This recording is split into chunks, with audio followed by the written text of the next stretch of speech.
अस्सलाम वालेकुम स्टूडेंट्स। आज हम काइनेमैटिक जो हमारा यूनिट नंबर 2 है उसके प्रॉब्लम जो हमारे रहते थे उसको करने की कोशिश करेंगे। N1 का ये टॉपिक रहते थे जबकि P1 कर चुके हैं और ये P1 का रिवीजन लेक्चर है। प्रॉब्लम नंबर 1 में 2.1 में वो हमें कहता है कि अ train moves with uniform velocity of 36 kilometre per hour for 10 second. एक ट्रेन 36 किलोमीटर पर आवर की स्पीड से 10 सेकेंड तक मूव करती है। बताएं उसने 10 सेकेंड के अंदर 36 किलोमीटर पर आवर की स्पीड से कितना फासला कवर किया, कितना डिस्टेंस ट्रेवल किया। और आपको पता है कि हम डिस्टेंस को रिप्रेजेंट करते होते हैं एस के साथ, ऐसे ही है।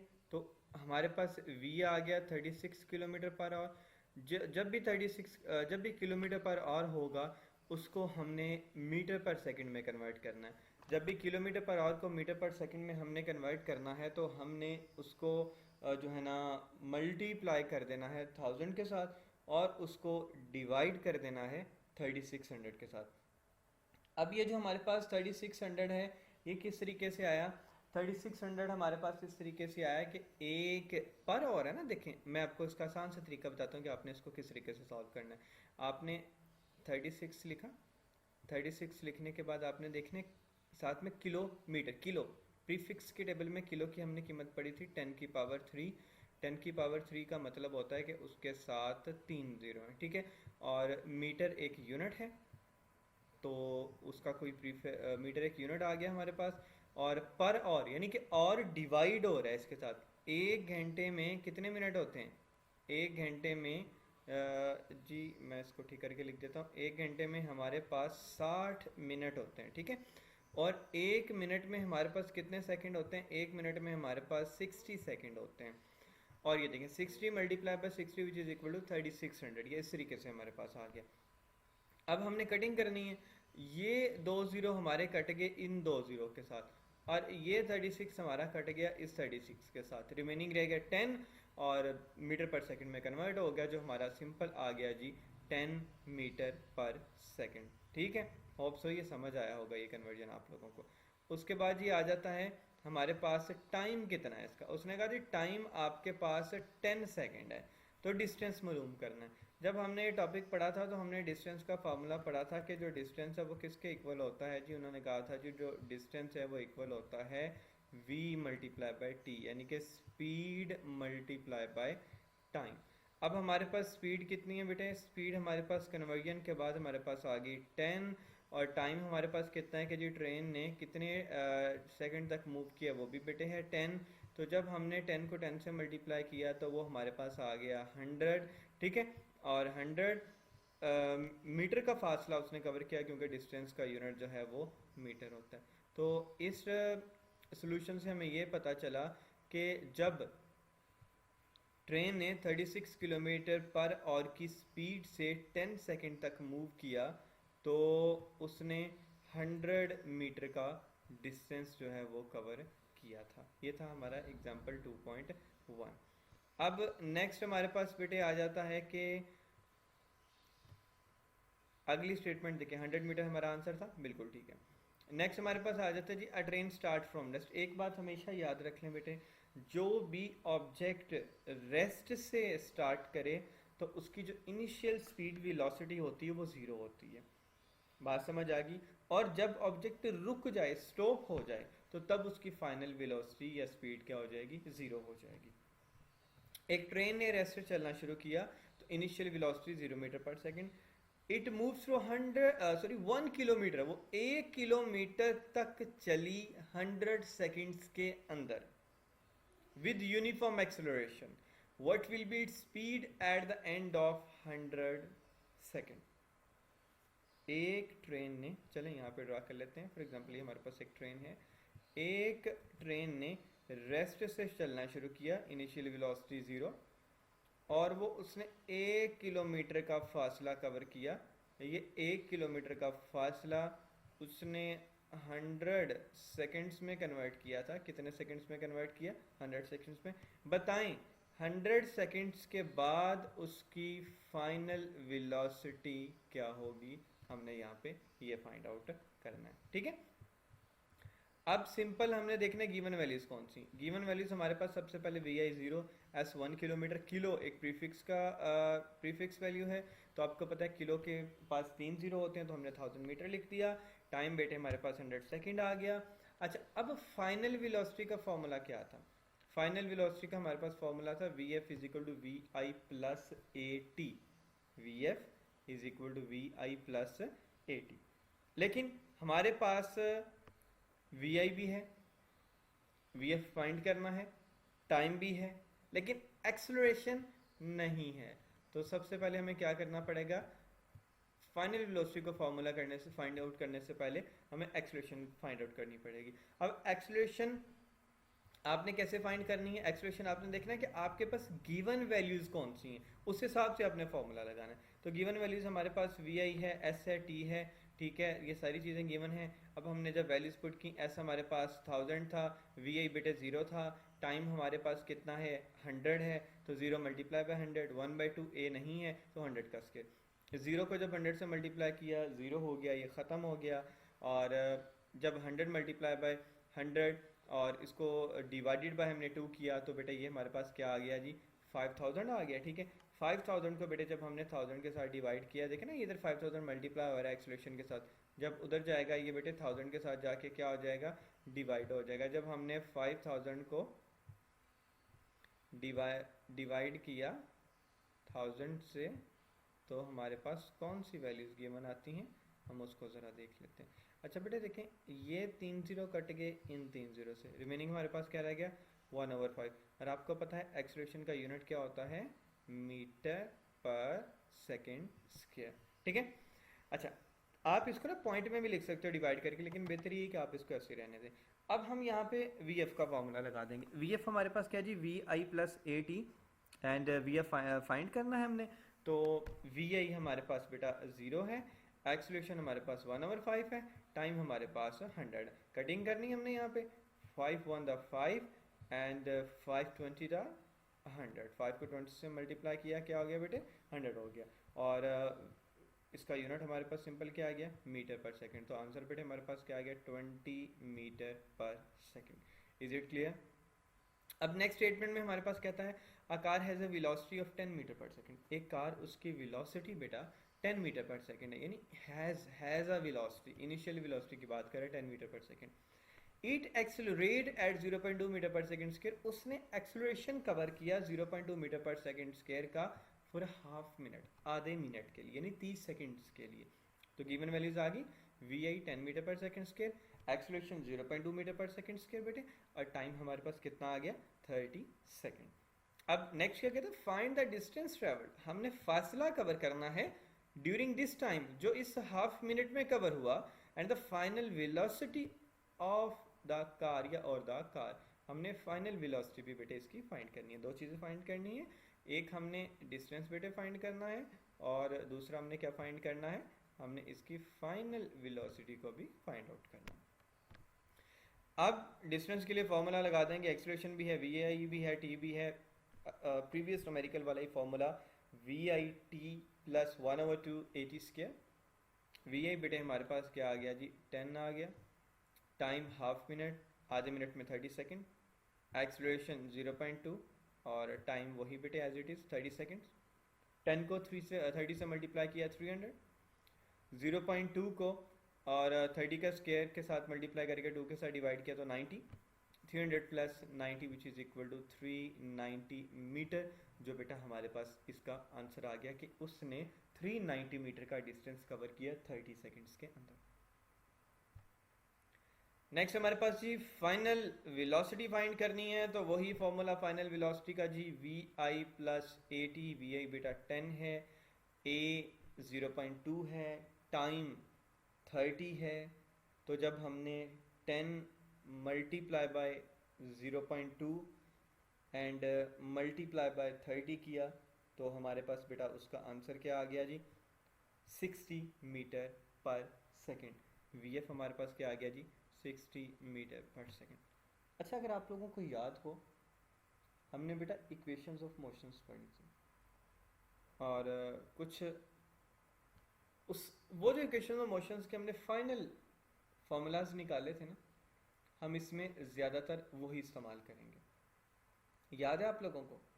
चलें अगले स्टेटमेंट की तरफ चलते हैं, फिर मैं आपको इक्वेशन ऑफ मोशंस के फॉर्मूले भी, चलें पहले फॉर्मूलेज आपको बता देता हूँ। अगर आपको याद हो तो हमने बेटा इक्वेशन ऑफ मोशन में जो फर्स्ट इक्वेशन ऑफ मोशन में फॉर्मूला पढ़ा था वो क्या पढ़ा था?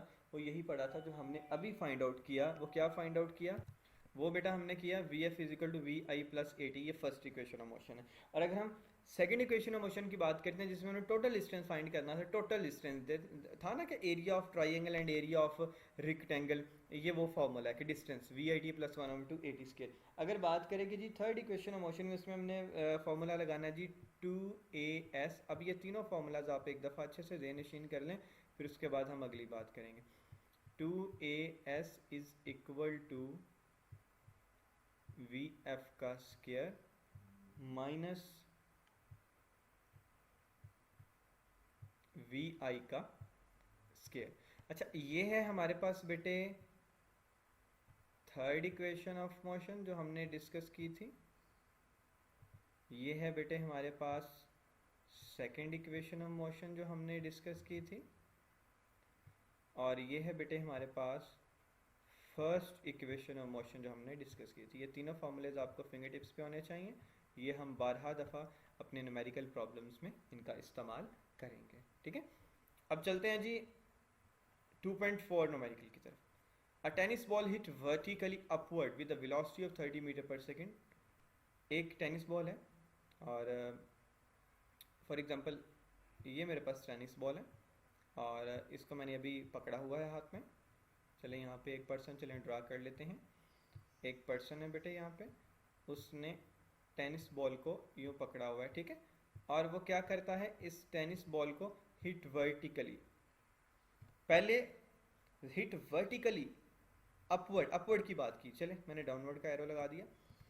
उसने हिट वर्टिकली अपवर्ड, उसने वर्टिकली अपवर्ड इस बॉल को ऊपर की जानब फेंका। जब उसने ऊपर की जानब फेंका तो उसने 30 मीटर पर सेकंड की वेलोसिटी को कवर किया।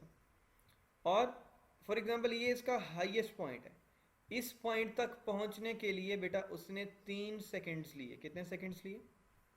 It taken a 3 second to reach the highest point. Calculate the maximum height. अब इस पॉइंट पर हमने मैक्सिमम हाइट बॉल की फाइंड करनी है, एक चीज हाइट फाइंड करनी है। And how long it will take to return the ground.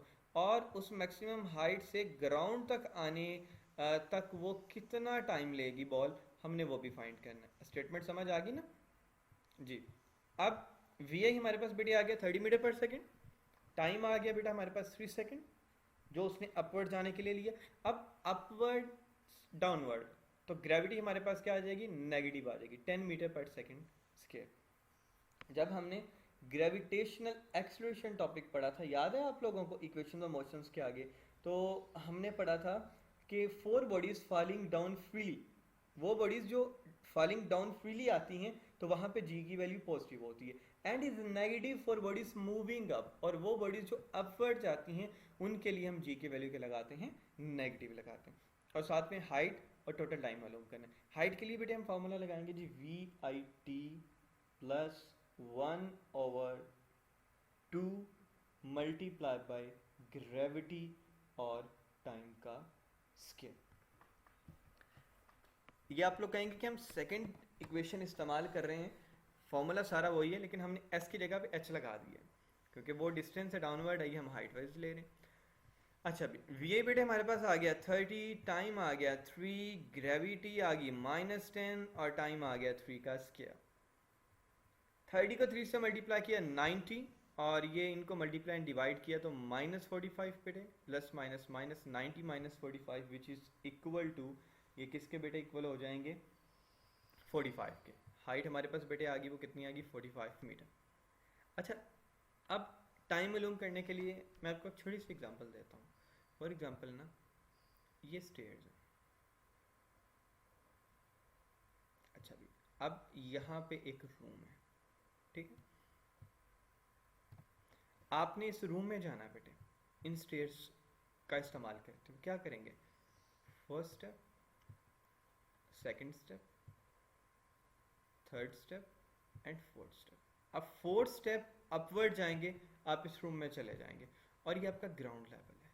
Ground level को मैं कैपिटल जी से रिप्रेजेंट कर देता हूँ। अब मैं कहता हूँ कि आपने इस ग्राउंड लेवल से इस रूम तक यानी आर इस रूम तक जाना है इन सीढ़ियों का इस्तेमाल करते हुए, तो बेटे अब 4 स्टेप्स अपवर्ड जाएंगे तो आप इस रूम में चले जाएंगे। अब मैं कहता हूँ आपने इस रूम से डाउनवर्ड नीचे आना है, तो आप क्या करेंगे जी, 1 2 3 और 4। यानी कि इससे क्या पता चला, अगर हमने ग्राउंड लेवल से रूम तक जाना है तो 4 स्टेप्स हम ऊपर जा रहे हैं, और अगर हम रूम से ग्राउंड लेवल तक आ रहे हैं तो हम 4 स्टेप्स ले रहे हैं। अगर अब बात यहाँ से अच्छे से समझनी, यहाँ से आपका टाइम फाइंड आउट हो जाना है। अगर एक बॉल इस आदमी के अपवर्ड फेंकने से 45 मीटर का हाइट कवर करती है 3 सेकंड के अंदर, तो उस हाइट से जब वो दोबारा उस आदमी के हाथ में आएगी तो कितने सेकंड टाइम लेगी? यकीनन बेटा वो 3 सेकंड्स ही टाइम लेगी। देखें, the ball takes 3 second to reach the highest point, so it will take same time to return to the ground. यानी कि अगर वो 3 सेकंड अपवर्ड जाने के लिए बेटे ले रही है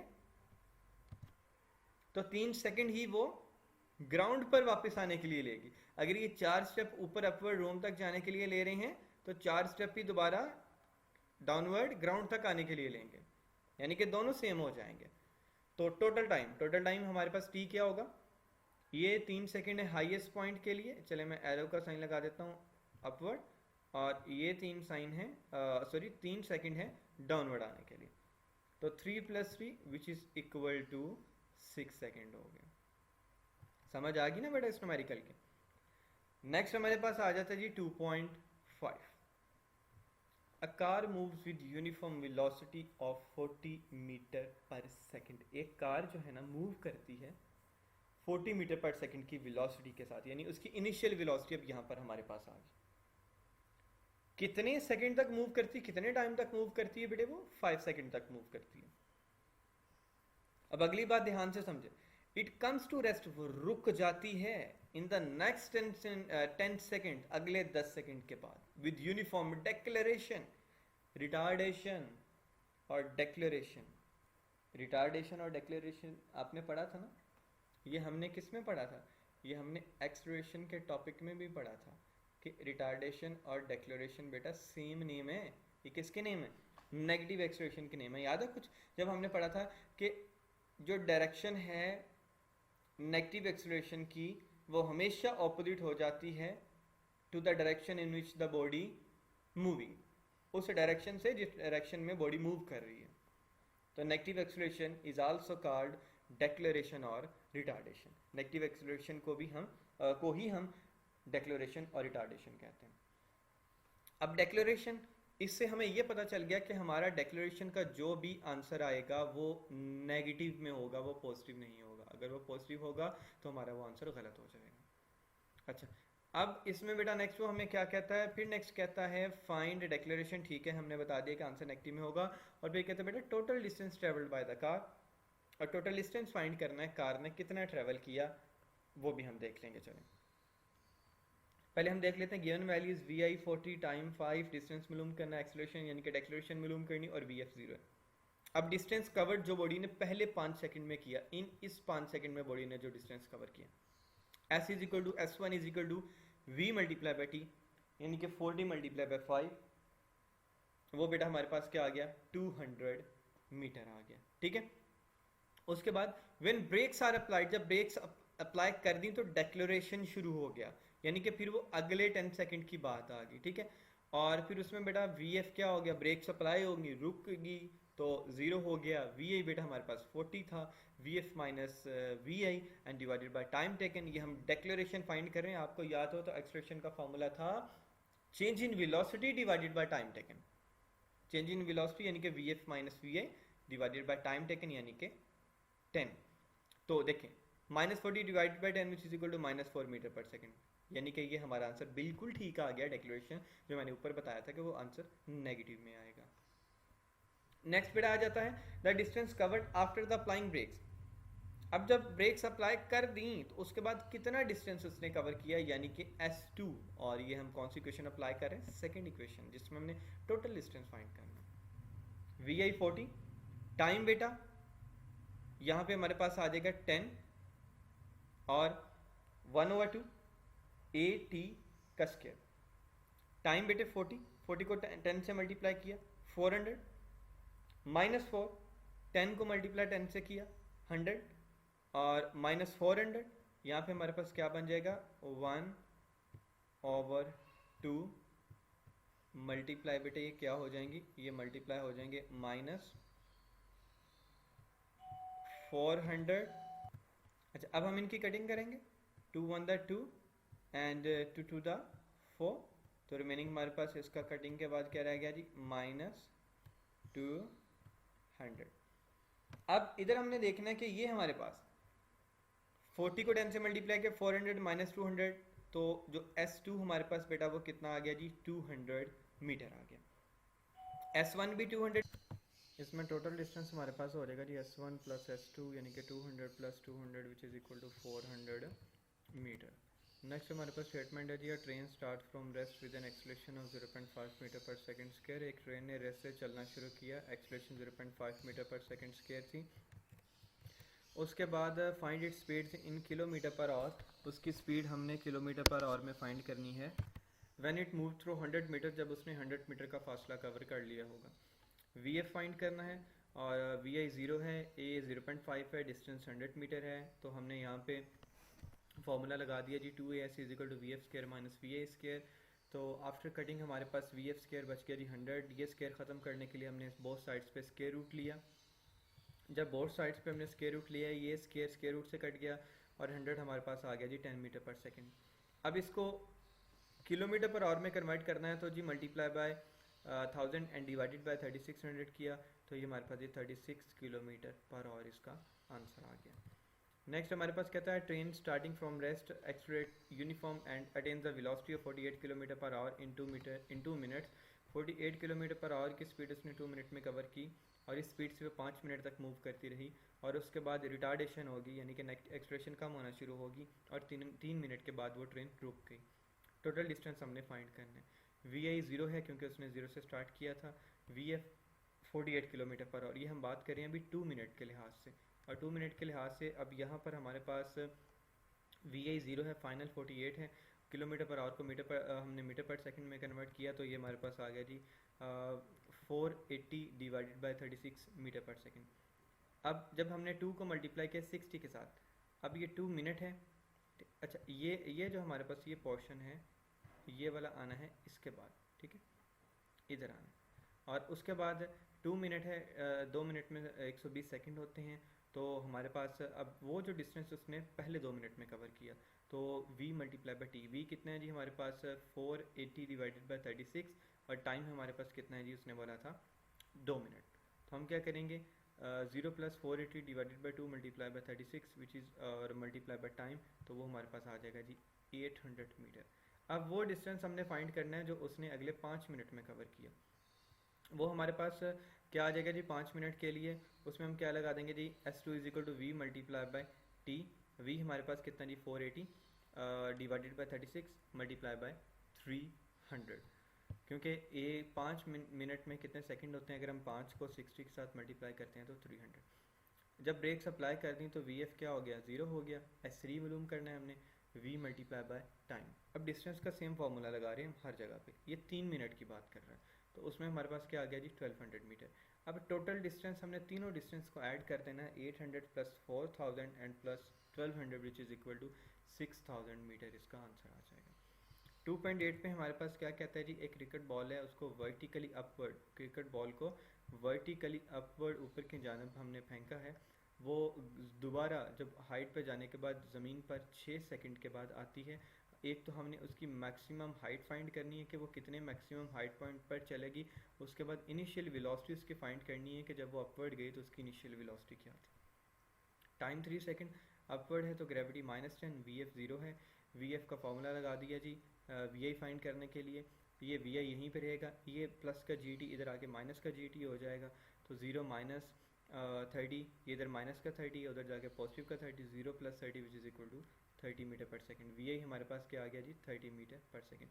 मैक्सिमम हाइट फाइंड करनी है, उसके लिए हम वही प्रीवियस फार्मूला लगा देंगे। वी आई 30 जी -10 टाइम 3, हाइट फाइंड करनी है वी आई 30 टाइम 3, इन सब को मल्टीप्लाई एंड डिवाइड किया तो हमारे पास 45 मीटर इसका आंसर आ जाएगा। उसके बाद 2.9 है। 2.9 में कहता है जब ब्रेक्स अप्लाई कर दी गई जो स्पीड है ट्रेन की कम होना शुरू होगी, 96 किलोमीटर पर आवर से कम होती होती वो 48 किलोमीटर पर आवर तक आ गई। 98 किलोमीटर पर आवर से कम होती होती जब वो 48 किलोमीटर तक आई तो उसने 800 मीटर का जो है ना वो डिस्टेंस कवर कर लिया। तो अब इस 48 किलोमीटर पर आवर से 0 तक जाने के लिए उसको कितना डिस्टेंस फाइंड करना पड़ेगा, कवर करना पड़ेगा, वो हमने फाइंड करना है। तो इसको देख लेते हैं यहाँ पे ये हमें क्या कहते हैं। इसमें हमारे पास आ जाता है जी वी आई 96 है, उसको मीटर पर सेकंड में कन्वर्ट किया तो 80/3, इसी तरीके से 48 को हमने मीटर पर सेकंड में कन्वर्ट किया तो 40/3 आ गया। डिस्टेंस 800 मीटर था। एक्सलेरेशन फाइंड करना है। एक्सलेरेशन क्योंकि डेक्लेरेशन हुआ, रिटार्डेशन हुआ तो एक्सलेरेशन का आंसर नेगेटिव आ जाएगा। तो थर्ड इक्वेशन ऑफ मोशन का हमने फार्मूला लगाया एक्सलेरेशन का, तो आंसर हमारे पास नेगेटिव आ गया, -1/3 मीटर पर सेकेंड के। उसके बाद उन्होंने जो कहा था जी कि इसका डिस्टेंस कवर्ड जब ब्रेक्स अप्लाई होगी तो कितना डिस्टेंस कवर किया उसने वो भी फाइंड करना है। तो वी आई 40/3 जो इनिशियल वेलोसिटी थी, क्योंकि जब ब्रेक्स अप्लाई हुई थी 40/3 पर जब हमने ये कन्वर्जन की, तो वी एफ उस टाइम 0 क्योंकि ब्रेक्स अप्लाई होने के बाद ट्रेन रुक गई। एक्सलेरेशन जब भी फाइंड की -1/3। डिस्टेंस हमने फाइंड करना है तो 2a इधर मल्टीप्लाई हो रहे हैं, इधर आके डिवाइड हो जाएंगे। इन इस साइड पे हम मल्टीप्लिकेशन एंड डिवीजन करेंगे और मल्टीप्लिकेशन एंड डिवीजन के बाद जो हमारे पास आंसर आ जाएगा 266.66 metre. According to paper point of view ये 2.9 इतना इंपॉर्टेंट नहीं है, लेकिन आपने इसको फिर भी कर लेना। 2.10 में कहता है कि इन द अबव प्रॉब्लम, जो 2.9 की स्टेटमेंट है उसमें हमने जो टाइम टेकन फाइंड किया था ट्रेन का to stop after the application of brake, जब ब्रेक्स अप्लाई करनी तो वो हमने टाइम फाइंड करना है। तो वी आई 40/3 था, वी एफ 0 था, एक्सलेरेशन -1/3 था एंड फार्मूला लगा दिया तो हमारे पास time is equal to 40 second आ गया। ये मैंने इसलिए इतनी डिटेल में आप लोगों को 2.9 और 2.10 नहीं बताया क्योंकि ये पेपर पॉइंट ऑफ व्यू से इतना इम्पोर्टेंट नहीं है। बाकी जितने भी हमारे ऊपर वाले प्रॉब्लम थे उनको आपने अच्छे से करना है, उनकी रिटन प्रैक्टिस भी करनी है। अल्लाह हाफिज़।